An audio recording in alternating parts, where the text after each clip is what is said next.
Jean-Marie Hutz, bonjour. Bonjour.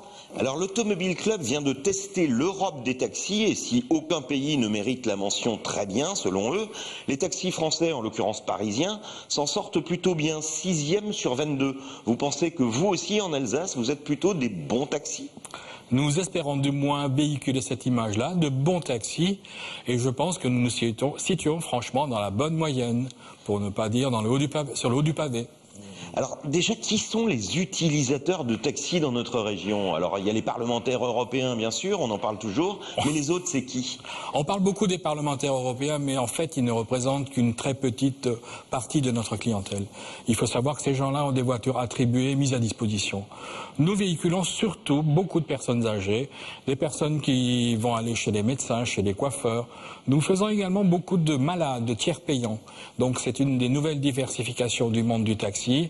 Donc les gens qui ont des chimiothérapies, des radiothérapies, des traitements divers, c'est une nouvelle branche dans laquelle le taxi s'est orienté avec les nouvelles donnes dans le monde du taxi. Alors, et qui sont les taxis justement? Est-ce qu'on peut être chauffeur de taxi sans formation? On peut s'improviser chauffeur de taxi? Ou il y a des formations et des qualités à avoir? Alors on ne s'improvise malheureusement plus que chauffeur de taxi comme dans le bon vieux temps. La loi Pasqua de 1995 a réglementé et professionnalisé le monde du taxi. Donc depuis ce fameux décret 95 de Pasqua, il est maintenant obligatoire d'avoir une capacité, donc un examen de taxi qui se présente sous forme de 2 modules. Vous avez tout d'abord le module national qui a équivalence donc sur tout le territoire national et après vous avez le module local, donc le module défini par la préfecture du Bas-Rhin et qui a donc équivalence uniquement sur le territoire donc du Bas-Rhin. Et alors, qu'est-ce qu'il faut pour avoir? Il faut avoir le permis. Alors, il faut aussi être sympa et parler anglais ou... Alors, il faut bien sûr il faut tout d'abord, je pense, être fait pour un métier de service. Après, il faut avoir un casier judiciaire vierge, bien entendu. Il faut avoir le permis de conduire pendant plus de 2 ans. Et après, il faut également donc s'acheter ou se voir attribuer une autorisation de stationnement. Ce que les gens appellent couramment la licence de taxi. Et donc, est-ce qu'il faut aussi avoir, je parlais de l'anglais, je parlais du côté serviable, là-dessus, ça dépend des taxis. Alors nous sommes bien entendu un métier de service. Dans le métier de service, nous avons, à Strasbourg en l'occurrence, qui est un carrefour de l'Europe, comme tout le monde le sait, nous avons une très grande clientèle internationale. Il n'y a pas que les députés.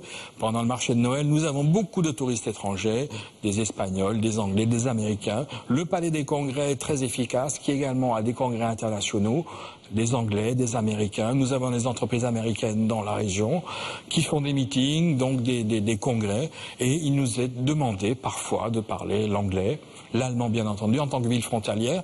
Et nous avons dans notre association une kyrielle de spécificités qui, en l'occurrence, les chauffeurs qui parlent anglais, les chauffeurs qui prennent la carte bancaire, les chauffeurs qui prennent des animaux, etc., etc., etc. Alors le reproche souvent qu'on fait aux taxis et surtout dans la région, c'est le prix. Et là, on peut dire que vous n'y êtes pour rien et que finalement, quand on regarde, vous êtes à peu près dans la moyenne française puisque la prise en charge c'est 1,80 € dans le Bas-Rhin, 2 € dans le Haut-Rhin. On peut parler du département du Var où c'est 3,10 € et de toute façon c'est la préfecture qui fixe. Mais en fonction de quels critères? Nous sommes dans le cadre d'une profession réglementée et là c'est la préfecture qui elle définit les tarifs.